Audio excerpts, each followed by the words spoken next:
எல்லாருக்கும் வணக்கங்க. நான் சித்த மருத்துவர் தீபிகா ரவிசங்கர் பேசுகிறேன். ஆட்டிசம் தெரபிஸ்ட் அட்லாண்டாவிலேருந்து. இந்த மாடர்ன் ஏரால மெடிக்கல் சிஸ்டமில் என்னென்ன ரீசன்ட் ரிசர்ச்சஸ் நடந்துட்டு இருக்கோன்னு நான் உங்களுக்கு சொல்லிட்டு இருக்கேன்ல, அது பார்க்குறப்போ இப்போ ரீசெண்டாக நானோ டெக்னாலஜி வச்சு ரிசர்ச் பண்ணிட்டு இருக்காங்க. இது ஒன்றும் புதுசாக நடக்கிற ரிசர்ச் கிடையாது. ஆனால் மாடர்ன் இன்ஸ்ட்ருமெண்ட்ஸ்குள்ளே அது இப்போ தான் வருது. பட் அந்த ஏன்ஷியன்ட் டெக்னாலஜி வந்து ஏன்ஷியன்ட் காலத்துலேருந்தே நம்மக்கிட்ட இருந்திருக்கு. எப்படி அப்படின்னா, இப்போ தங்க பஸ்பமாக அந்த மாதிரி மெட்டல்ஸை வந்து பஸ்பமாக மாற்றுறது, அதாவது ஆஷஸ் சாம்பலாக மாற்றுறது வந்து நீங்கள் கேள்விப்பட்டிருப்பீங்க. அதுவே ஒரு நானோ டெக்னாலஜி தாங்க. எப்படி அப்படின்னு கேட்டிங்கன்னா, ஒரு மெட்டலை வந்து ஒரு பிளான்ட்டோட ஜூஸ் வச்சோ ஒரு நாள் கணக்கில், அதாவது மணிக்கணக்கில் கைவிடாமல் அதை வந்து கிரைண்ட் பண்ணுவாங்க அந்த காலத்தில் இருக்கிறப்ப, மெடிசன் செய்கிறப்ப. ஸோ அது கிரைண்ட் பண்ணும்போது அது ஆட்டோமேட்டிக்காக வந்து நானோ பார்ட்டிகல்ஸாக சேஞ்ச் ஆகுதுங்க. இப்போது இதில் வந்து தேவையில்லாத நிறைய கான்ட்ரவர்சிஸ்லாம் வருது, மெட்டல் மெடிசன்ஸ் எடுக்கலாமா அப்படிங்கிறது. ஆனால் ஒரு மெடிசனை வந்து கரெக்டான படிக்கு அதை செஞ்சால் அது கண்டிப்பாக நானோ பார்ட்டிகல்ஸாக மாறும். இன்னொன்று, மெர்க்குரி வச்சு கூட நாங்கள் மெடிசன்ஸ் செய்கிறோம் இல்லையா, அது எப்படி மெர்க்குரி பாய்சன் தானே, அது எப்படி மெடிசன் ஆகுது அப்படின்னு நீங்கள் கேட்கலாம்.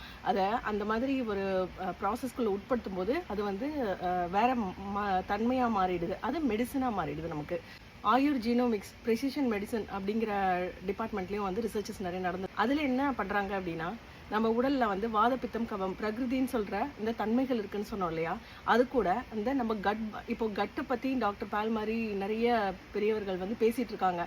கட் மைக்ரோபயோம் வந்து எவ்வளோ முக்கியம் அப்படிங்கிறது. ஸோ இந்த பிரகிருதியும் கட் மைக்ரோபயோமை வந்து மேப் பண்ணுறது மூலமாக இது ரெண்டுத்துக்கும் என்ன கனெக்ஷன், அதனால எப்படி வந்து இந்த பிரகிருதி மாறுது, அந்த பிரகிருதிக்கும் அதாவது உடல் தன்மை வாதப்பித்த கபத்துக்கும் இந்த மைக்ரோபயோமுக்கும் என்ன சம்மந்தம் அப்படிங்கிறது வந்து கண்டுபிடிச்சிட்டு இருக்காங்க. அதே மாதிரி இன்டெகிரேட்டிவ் ஆன்காலஜி ஆர்த்ரைட்டிஸ் இதுலேயும் நிறைய ரிசர்ச் நடந்துட்டு இருக்குங்க.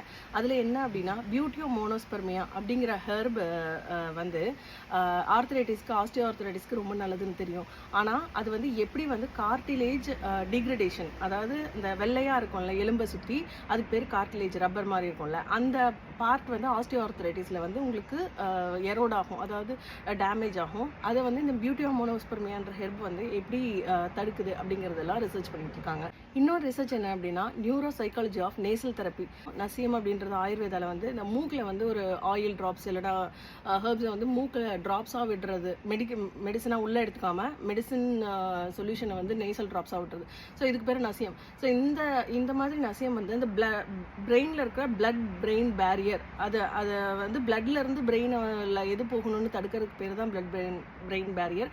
ஸோ இதை வந்து தாண்டி போய் இந்த மெடிசின்ஸ் வந்து டைரெக்டாக சில பிரெயினில் இருக்கிற ஏரியாஸை வந்து ஆக்டிவேட் பண்ணுது. அதாவது வேணுங்கிற அந்த ஏரியாஸில் வந்து இந்த ஹெர்ப்ஸ், அதாவது நசியம் மூலமாக ஒரு மெடிசனாக உள்ளே இறக்கி பிளட்டில் கலந்து அதை ஆக்டிவேட் ஆகிறதுக்கும், நசியமாக கொடுக்குறப்ப இன்னும் ஃபாஸ்ட்டாக ஆக்டிவேட் ஆகுது.